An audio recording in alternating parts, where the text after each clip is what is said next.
سورۃ الزخرف۔ بسم اللہ الرحمن الرحیم حامیم والکتاب المبین انا جعلناہ قرآنا عربیا لعلکم تعقلون وَإِنَّهُ فِي الكتاب لدینا لعلی حکیم۔ شروع کرتی ہوں اللہ کے نام سے جو بے انتہا مہربان نہایت رحم فرمانے والا ہے۔ حامیم، اس واضح کتاب کی قسم کہ ہم نے اسے عربی زبان کا قرآن بنایا تاکہ تم اس کو سمجھ سکو۔ یعنی عربی زبان میں ہی یہ قوت تھی کہ وہ اس کے مفہوم کو ادا کر سکے، کوئی اور زبان اس قابل نہ تھی۔ بلا شبہ یہ قرآن ام الکتاب لوح محفوظ میں درج ہے، جو ہمارے پاس بڑی بلند مرتبہ اور حکمت والی کتاب ہے۔ تو کیا ہم تمہیں درگزر کرتے ہوئے تمہاری طرف یہ ذکر بھیجنا چھوڑ دیں، صرف اس لیے کہ تم حد سے بڑھے ہوئے لوگ ہو؟ اور ہم نے پہلی قوموں میں بھی کتنے ہی رسول بھیجے، اور جب بھی ان کے پاس کوئی نبی آیا تو انہوں نے اس کا مذاق ہی اڑایا، تو ہم نے انہیں ہلاک کر دیا، حالانکہ وہ ان سے زیادہ طاقتور تھے، اور پہلے لوگوں میں ایسی کئی مثالیں گزر چکی ہیں۔ اور اگر آپ ان سے پوچھیں کہ آسمانوں اور زمین کو کس نے پیدا کیا، تو یقیناً کہیں گے کہ انہیں اللہ نے پیدا کیا، جو بڑا زبردست اور سب کچھ جاننے والا ہے، جس نے تمہارے لیے زمین کو گہوارہ بنایا اور اس میں تمہارے لیے راستے بنا دیے تاکہ تم اپنی منزل تک پہنچنے کے لیے راہ پا سکو، اور جس نے ایک خاص مقدار میں آسمان سے پانی اتارا، پھر ہم نے اس سے مردہ زمین کو زندہ کر دیا، اس طرح تم بھی زمین سے نکالے جاؤ گے، یعنی قیامت آئے گی تو زمین سے اسی طرح تم بھی پیدا ہو جاؤ گے۔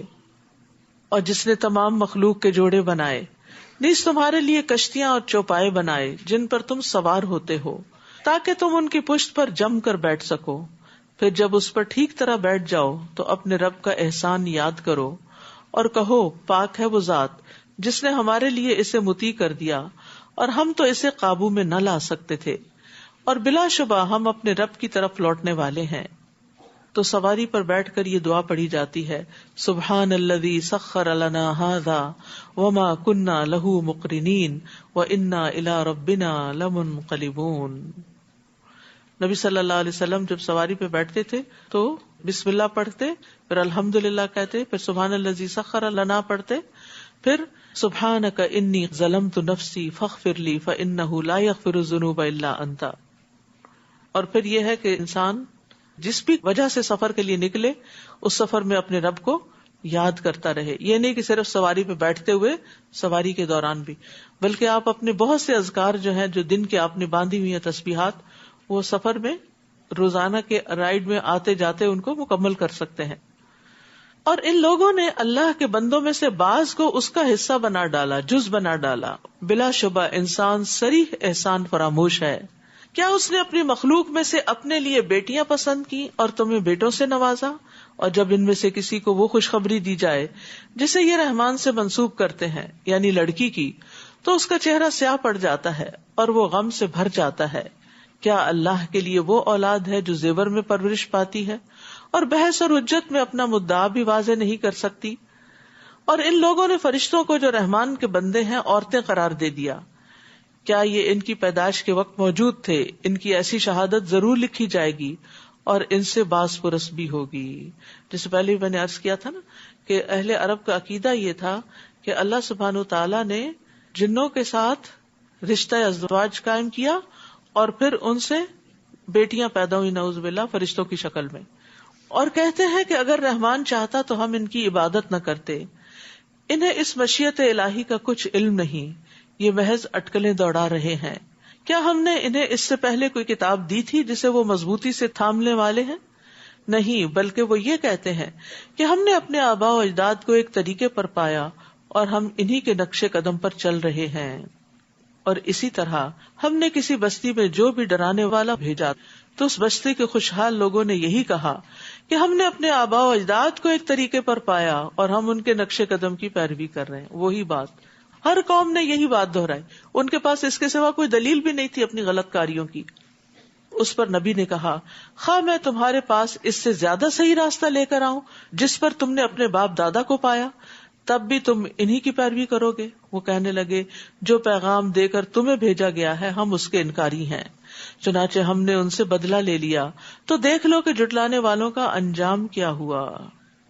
وَإِذْ قَالَ إِبْرَاهِيمُ لِأَبِيهِ وَقَوْمِهِ إِنَّنِي بَرَاءٌ مِّمَّا تَعْبُدُونَ، اور وہ وقت یاد کرو جب ابراہیم نے اپنے باپ اور اپنی قوم سے کہا جن کی تم بندگی کرتے ہو میں ان سے قطعاً بیزار ہوں، میں تو صرف اس کی بندگی کرتا ہوں جس نے مجھے پیدا کیا اور وہی مجھے راہ دکھائے گا۔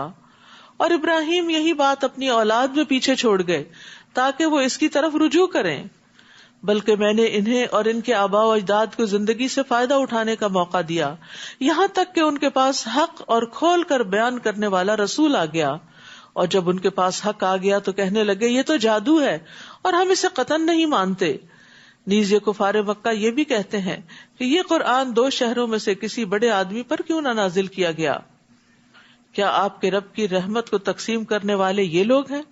دنیا کی زندگی میں ان کے سامان معیشت کو ان کے درمیان ہم نے تقسیم کیا ہے، اور کچھ لوگوں کو دوسروں پر فوقیت بھی دی ہے تاکہ وہ ایک دوسرے سے خدمت لے سکیں، اور آپ کے رب کی رحمت اس چیز سے بہتر ہے جو یہ جمع کر رہے ہیں۔ تو اس سے کیا پتہ چلتا ہے کہ اللہ سبحانہ تعالیٰ نے لوگوں میں فرق رکھا ہے۔ نحن قسمنا بینہم معیشتہم فی الحیات الدنیا ورفعنا بعضہم فوق بعض درجات۔ تو اس سے ایک بات یہ پتہ چلتی ہے کہ اللہ کے ہاتھ میں ہی دین و دنیا کی دولت ہے۔ رسول اللہ صلی اللہ علیہ وسلم نے فرمایا یقیناً اللہ نے تمہارے درمیان تمہارے اخلاق کو اسی طرح تقسیم کیا ہے جس طرح تمہارے درمیان تمہارا رزق تقسیم کیا ہے، اور بے شک اللہ دنیا اس کو بھی دیتا ہے جس سے وہ محبت کرتا ہے، اور اس کو بھی دیتا ہے جس سے وہ محبت نہیں کرتا، لیکن ایمان صرف اس کو دیتا ہے جس سے وہ محبت کرتا ہے، اور جس کے لیے اللہ چاہتا ہے اس کو دین کی سمجھ عطا کرتا ہے۔ اور یہاں بعض کو بعض کا خدمت گار بنا دیا، تو یہ بھی اللہ تعالیٰ کی حکمت اور مسئلے سے ہے، یعنی ہر کوئی ایک دوسرے کے کام آئے۔ اگر ایک ہی شخص کو ساری کیپیبلٹیز مل جاتی تو پھر تو وہ سرکش ہو جاتا، وہ تو الہ ہونے کو ڈکلیئر کر دیتا، لیکن اللہ تعالیٰ نے انسانوں کے اندر جو کمزوریاں رکھی اور خادموں کو جو انسان کا ماتحت کر دیا، یہ سب انسان کے لیے ایک نشانیاں ہیں۔ اور اگر یہ اندیشہ نہ ہوتا کہ تمام لوگ ایک ہی دین یعنی کفر کی طرف مائل ہو جائیں گے تو ہم رحمان کے ساتھ کفر کرنے والوں کے گھروں کی چھتیں اور سیڑھیاں جن پہ وہ چڑھتے ہیں اور ان کے گھروں کے دروازے اور تخت جن پہ تکیے لگاتے ہیں، یہ سب چیزیں چاندی کی اور بعض سونے کی بنا دیتے۔ بعض اور بعض کیوں فرق کیوں؟ کیونکہ ورائٹی میں خوبصورتی ہوتی، صرف ایک ہی چیز جو ہوتی ہے وہ انسان اس سے تھک بھی جاتا ہے، تو سونا اور چاندی اس لیے دونوں کا ذکر آتا ہے۔ یہ سب کچھ محض دنیا کی زندگی کا سامان ہے، اور آخرت آپ کے رب کے ہاں صرف متقین کے لیے ہے۔ یعنی دنیا میں اگر کسی کو زیادہ بھی مل گیا اور دوسروں کو اس کے مقابلے میں کم ملا تو اس سے کوئی فرق نہیں پڑتا، کیونکہ یہ سب کچھ تو چلا جانے والا ہے۔ اصل میں چیز وہ بہتر ہے جو باقی رہنے والی ہے۔ وَمَن يَعْشُ عَن ذِكْرِ الرَّحْمَنِ نُقَيِّضْ لَهُ شَيْطَانًا فَهُوَ لَهُ قَرِينٌ، اور جو شخص رحمان کے ذکر سے آنکھیں بند کر لیتا ہے ہم اس پر ایک شیطان مسلط کر دیتے ہیں جو اس کا ساتھی بن جاتا ہے۔ اللہ اکبر۔ تو جو اللہ کی یاد سے منہ پھیرتا ہے، اللہ کو یاد نہیں کرتا، تو پھر اللہ سبحانہ وتعالی شیطان کو اس کے پیچھے لگا دیتے ہیں۔ ابن قیم کہتے ہیں جب انسان صبح اور شام کرے اور اس کی پریشانی صرف ایک اللہ کی ذات ہو تو اللہ تعالیٰ اس کی ساری ضرورتوں کو اپنے ذمے لے لیتا ہے، اور ہر وہ چیز جو اسے پریشان کرے اسے بھی اپنے ذمے لے لیتا ہے، اور اس کے دل کو اپنی محبت کے لیے، اس کی زبان کو اپنے ذکر کے لیے اور اس کے اعضاء کو اپنی اطاعت کے لیے فارغ کر دیتا ہے۔ اور اگر وہ صبح و شام اس حال میں کرتا ہے کہ دنیا ہی بس اس کی پریشانی ہے تو اللہ تعالیٰ اس کی پریشانی، غم اور تکلیفوں کو اس پہ لاد دیتا ہے اور اسے اس کے نفس کے حوالے کر دیتا ہے، اس کے دل کو اپنی محبت سے مخلوق کی محبت کی طرف پھیر دیتا ہے، اس کی زبان کو اپنے ذکر سے ہٹا کر لوگوں کے ذکر کی طرف لگا دیتا ہے، اس کے اعضاء کو اپنی اطاعت سے ہٹا کر لوگوں کی خدمت میں لگا دیتا ہے۔ تو وہ اس طرح مشقت اٹھاتا ہے جس طرح جنگلی جانور دوسروں کی خدمت میں مشقت اٹھاتے ہیں۔ تو وہ اس بھٹی کی طرح ہو جاتا ہے جس کے پیٹ میں ہوا بھر دی جاتی ہے، پھر اس کی پسلیوں سے اس ہوا کو دوسروں کے فائدے کے لیے نچوڑ دیا جاتا ہے، یعنی ہر حال میں اس کو مشقت ہی مشقت ہوتی ہے۔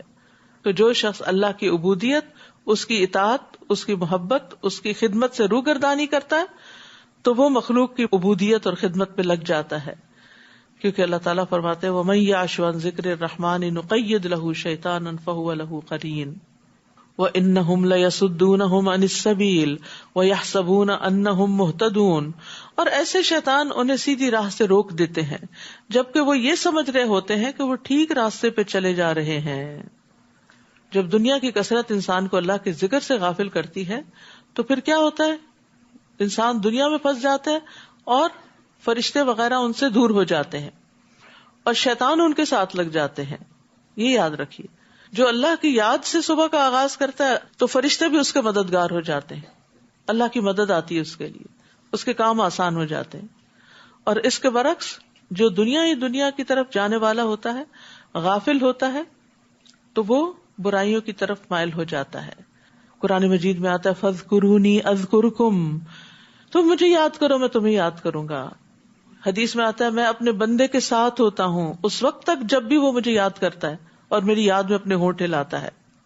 اور جب لوگ مل کے اللہ کا ذکر کرتے ہیں تو فرشتے انہیں گھیر لیتے ہیں، رحمت ان کو ڈھانپ لیتی ہے، سکینت ان پہ نازل ہوتی ہے، اور اللہ اپنے پاس والوں میں ان کا ذکر فرماتا ہے۔ اور شیطان کے حملے سے بچاؤ کا ذریعہ ذکر ہی ہے، یعنی غفلت شیطان کو مسلط کر دیتی ہے اور ذکر کرنا شیطان کو دور کر دیتا ہے یا آنے نہیں دیتا اپنی طرف۔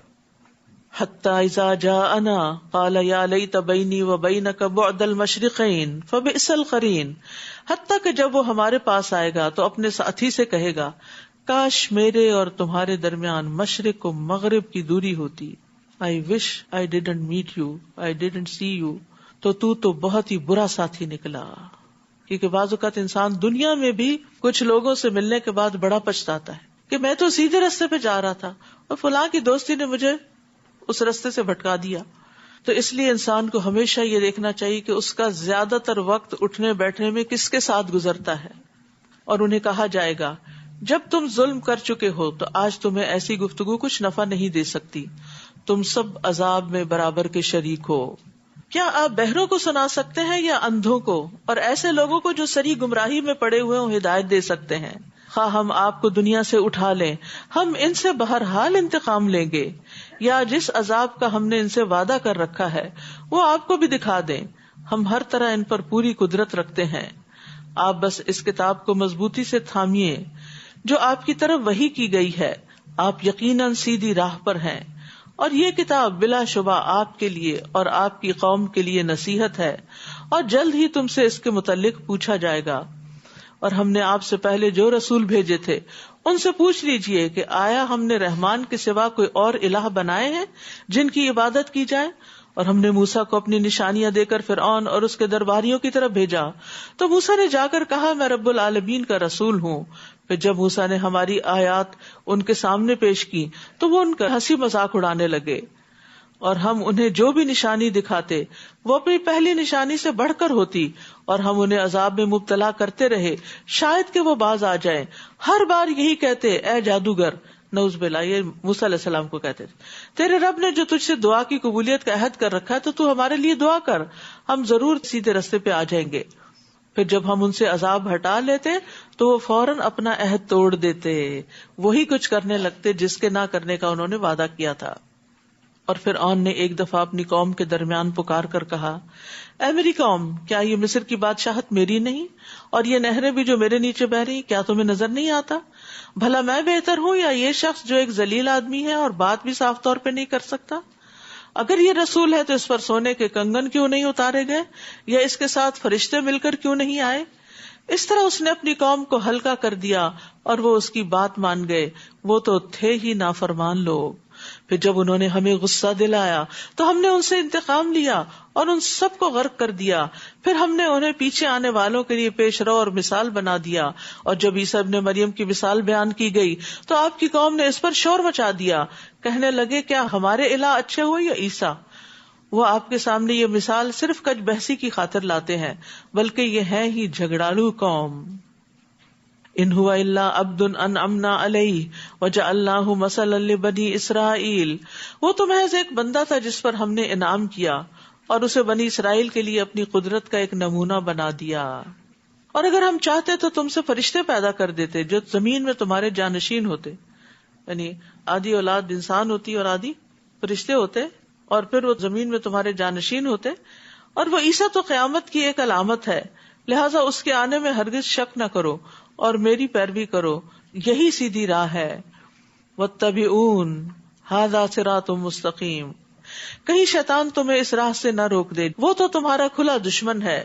اور جب عیسیٰ صریح نشانیاں لے کر آئے تھے تو کہا میں تمہارے پاس حکمت کی باتیں لایا ہوں, اور اس لیے بھی تاکہ تم پر بعض وہ باتیں واضح کر دوں جن میں تم اختلاف کرتے رہے ہو, لہٰذا اللہ سے ڈرو اور میری اطاعت کرو. ان اللہ هو ربی وربکم فاعبدوہ ھذا صراط مستقیم. اللہ ہی میرا رب ہے اور تمہارا بھی, لہٰذا اسی کی عبادت کرو, یہی سیدھی راہ ہے. عیسیٰ علیہ السلام کا پیغام ہے یہ. پھر ان میں سے کئی گروہوں نے آپس میں اختلاف کیا, بس ایسا ظلم کرنے والوں کے لیے دردناک دن کے عذاب سے تباہی ہے. کیا یہ لوگ اب اس انتظار میں ہیں کہ ان پر یکدم قیامت آ جائے اور انہیں خبر بھی نہ ہو؟ الاخلاء یومئذ بعضهم لبعض عدو الا المتقین. اس دن پرہیزگاروں کے علاوہ سب دوست ایک دوسرے کے دشمن بن جائیں گے. دوست وہ ہوتا ہے نا جو ہمیشہ ساتھ دیتا ہے. اگر کوئی مشکل وقت میں آپ کا ساتھ نہیں دیتا تو وہ پھر دوست نہیں ہو سکتا. لیکن متقین کے علاوہ انسان جس کو بھی دوست بناتا ہے وہ دوستی صرف دنیا کی حد تک ہے. صرف اللہ کے لیے کی گئی دوستی ہمیشہ باقی رہے گی, ہمیشہ ہمیشہ. وہ جنت میں بھی خوشی دے گی, وہاں بھی دوست ایک دوسرے سے مل کے انجوائے کریں گے. تو اللہ کی خاطر دوستی جو ہے ایمان کا مضبوط کڑا ہے. رسول اللہ صلی اللہ علیہ وسلم نے فرمایا ایمان کا سب سے مضبوط کڑا اللہ کی خاطر محبت اور اللہ کی خاطر بغض ہے. یہ کیوں اتنا مضبوط ہے؟ کیونکہ اچھے دوستوں کی کمپنی میں انسان کا ایمان بڑھتا ہے, تقویٰ بڑھتا ہے, انسان آگے بڑھتا ہے نیکی کے راستوں میں, ایمان مضبوط ہوتا چلا جاتا ہے. جیسے ایک صحابی نے دوسرے سے کہا تھا نا, آؤ ایک گھڑی مل کر ایمان لے آتے ہیں. تو کیا مطلب تھا ان کا؟ آؤ مل بیٹھ کے ذرا اللہ کی باتیں کرتے ہیں تاکہ ہمارا ایمان بڑھ جائے. جیسے موسیٰ علیہ السلام نے ہارون علیہ السلام کو مانگا تھا کہ نسبحک کثیرا ونذکرک کثیرا. تو ایک دوسرے کے ساتھ مل بیٹھ کے اللہ کی باتیں کرنا اور اللہ کو یاد کرنا, یہ ایمان کو بڑھاتا ہے. تو اس لیے اچھے دوستوں اور اچھی مجلسوں کا اہتمام ہمیشہ جاری رہنا چاہیے. رسول اللہ صلی اللہ علیہ وسلم نے فرمایا ایمان کا سب سے مضبوط کڑا اللہ کی خاطر محبت اور اللہ کی خاطر بغض ہے. ایک شخص رسول اللہ صلی اللہ علیہ وسلم کی خدمت میں حاضر ہوا اور عرض کیا, یا رسول اللہ, آپ کا اس شخص کے بارے میں کیا ارشاد ہے جو کچھ لوگوں سے محبت کرتا ہے لیکن ان سے مل نہیں سکا؟ جیسے ہم لوگ صحابہ سے محبت کرتے ہیں لیکن ہماری ملاقات تو نہیں ہوئی. آپ نے فرمایا کہ انسان اسی کے ساتھ ہے جس سے وہ محبت کرتا ہے. قیامت کے دن ایسے لوگ عرش کا سایہ پانے والے ہوں گے. اللہ تعالیٰ فرمائے گا این المتحابون بجلالی, میرے جلال کی خاطر آپس میں محبت کرنے والے آج کہاں ہیں؟ آج کے دن میں ان کو اپنے سائے میں رکھوں گا جس دن میرے سائے کے علاوہ کوئی سایہ نہیں. وہ قیامت کے دن نور کے ممبروں پر ہوں گے. ابو مسلم خولانی کہتے ہیں کہ میں نے معاذ رضی اللہ عنہ سے کہا میں اللہ کی خاطر آپ سے محبت کرتا ہوں. تو انہوں نے مجھے اپنی طرف کھینچا اور کہا تم نے کیا کہا؟ میں نے کہا میں اللہ کی خاطر آپ سے محبت کرتا ہوں. انہوں نے کہا میں نے رسول اللہ صلی اللہ علیہ وسلم کو فرماتے ہوئے سنا, آپ اپنے رب سے روایت کرتے ہیں کہ اللہ کی خاطر محبت کرنے والے قیامت کے دن نور کے ممبروں پر رونق افروز ہوں گے, عرش کے سائے کے نیچے ہوں گے جس دن اس سائے کے سوا کوئی سایہ نہ ہوگا. کہتے ہیں میں وہاں سے نکل کر عبادہ بن صامت کے پاس آیا اور معاذ بن جبل والی حدیث بیان کی. تو انہوں نے کہا میں نے رسول اللہ صلی اللہ علیہ وسلم کو اپنے رب عز و جل سے روایت کرتے ہوئے سنا, میری محبت ان لوگوں کے لیے طے شدہ ہے جو میری وجہ سے ایک دوسرے سے محبت کرتے ہیں. میری محبت ان لوگوں کے لیے طے شدہ ہے جو میری وجہ سے ایک دوسرے پر خرچ کرتے ہیں.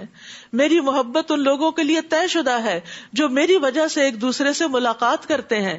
اور اللہ کی خاطر محبت کرنے والے نور کے ممبروں پر ہوں گے, عرش کے سائے تلے ہوں گے جس دن اس سائے کے سوا کوئی سایہ نہ ہوگا.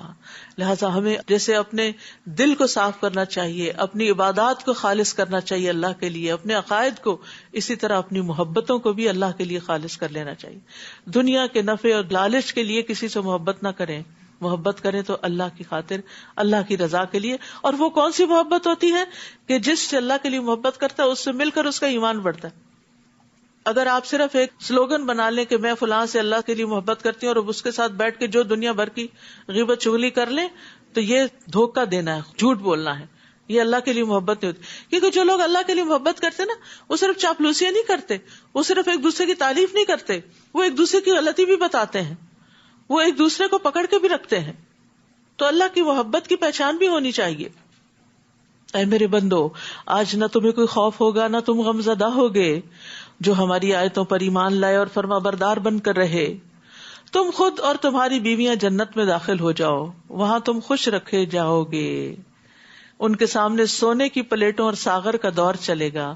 وہاں وہ سب کچھ موجود ہوگا جو دلوں کو بھائے گا اور آنکھوں کو لذت بخشے گا، اور وہاں تم ہمیشہ رہو گے.